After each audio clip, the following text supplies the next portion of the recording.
well together, listens very well to each other and to others, and has begun the really hard work now of taking the details of the information the congregation has given them.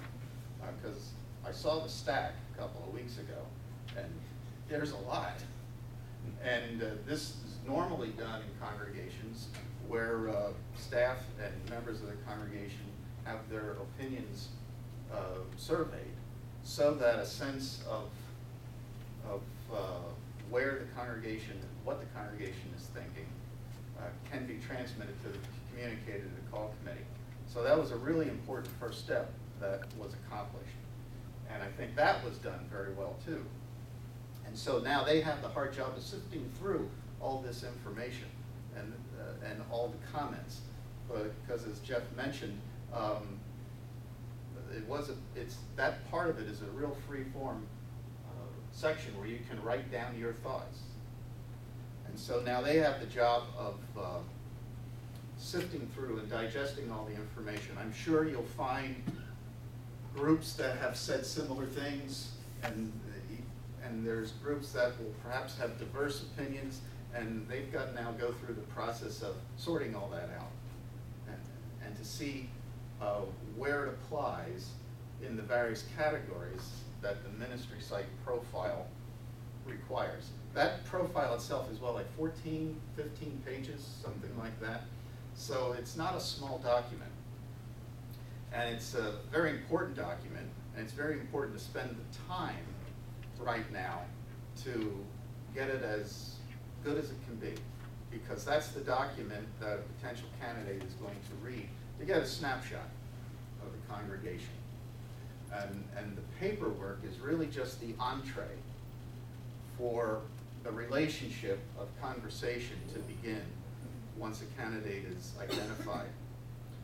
So that's why it's very important right now to spend the time that's required to make sure that what's written is as accurate as possible. And that is going to take some time. At this point in the process, the call committee can be rather open about that, about what they're receiving and what they're sharing. It also means that they're not done receiving information. I mean, if you have a thought or a comment that didn't make it onto your sheet and would like to add that, they'll take all kinds of information, right, Jeff? Yes, we will. They know where to find you. And so the communication process between the call committee and the congregation hasn't ended. In fact, it really never ends until that new senior pastor is installed at some future date. But as the time goes by, there will come a time when the call committee can't tell you as much detail about their process, because the issue of confidentiality is extremely important, both for you as a congregation and also for any potential candidate. So eventually, their comments will be restricted to, yes, we're still working, we're waiting to receive a name. And then it will follow up with, yes, we're still working, and yes, we've received a name, and we're going to begin the process of conducting the first conversation with that candidate. They will be able to tell you where they are along in the process, but don't expect them to tell you who they're talking to and when they're going to do it. Because confidentiality is extremely important. That must be maintained because it's a protective measure for both the congregation and the candidate.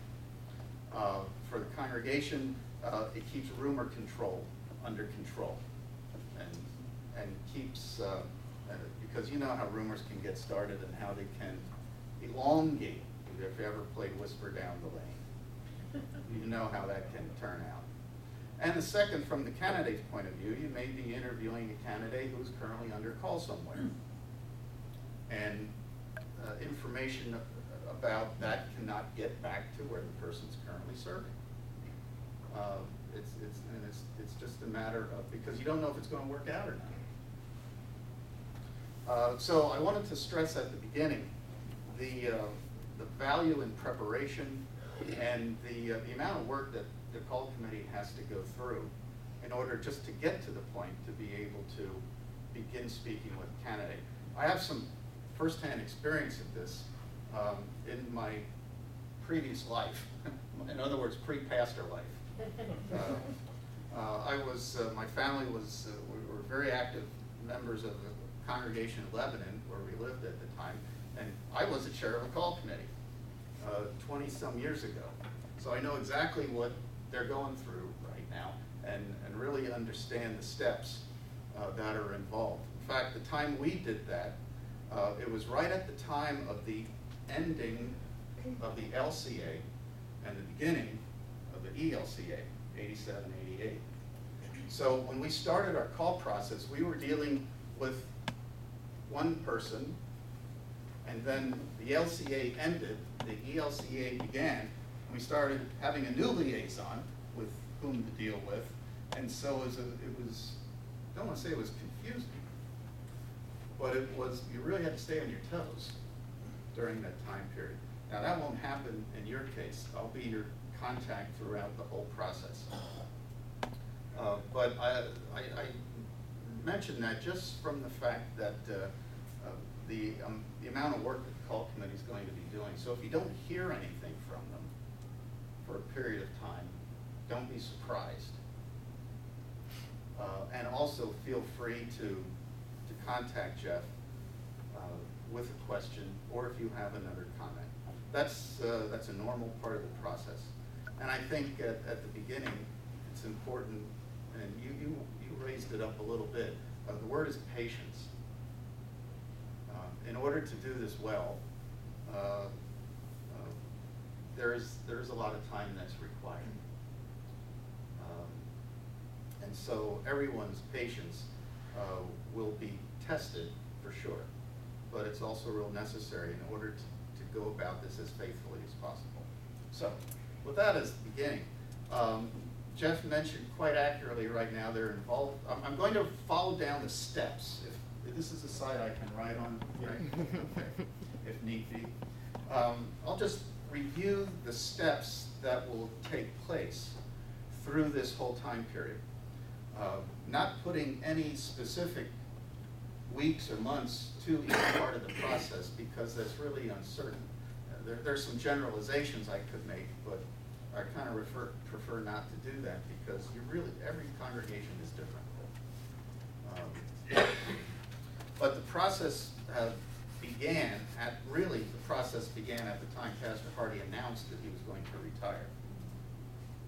Last week, Pastor Fisher had that little graph that began with the word exit. That was really the beginning of the process, so you could have a good, exciting, faithful celebration of his ministry, and that you can begin to live into the years that he is no longer your senior pastor. The exit was very important, and I think that was done masterfully here. Now the committee has been formed. They continue to meet on a regular basis, and now that they've begun the process of completing this 15-page document that your candidate will get to read. I refer to it as a snapshot of the congregation, and I wish there was a better analogy to use, but that's essentially what it is. You can't put everything in there, but you can. But well written, carefully written, can really tell a candidate a lot as to what the congregation is excited about, a little bit about its history, and what it looks forward to as it moves forward from this point. And that's the essence of the profile. For a candidate to read that and say, this is exciting, and I'd like to be a part of it, or find out more if I can be a part of it. And so that's what they're working on right now. That's why all the information has been gathered, everyone has been surveyed, and now they begin the process of creating the substance of that document. And so that's going to take time. How long?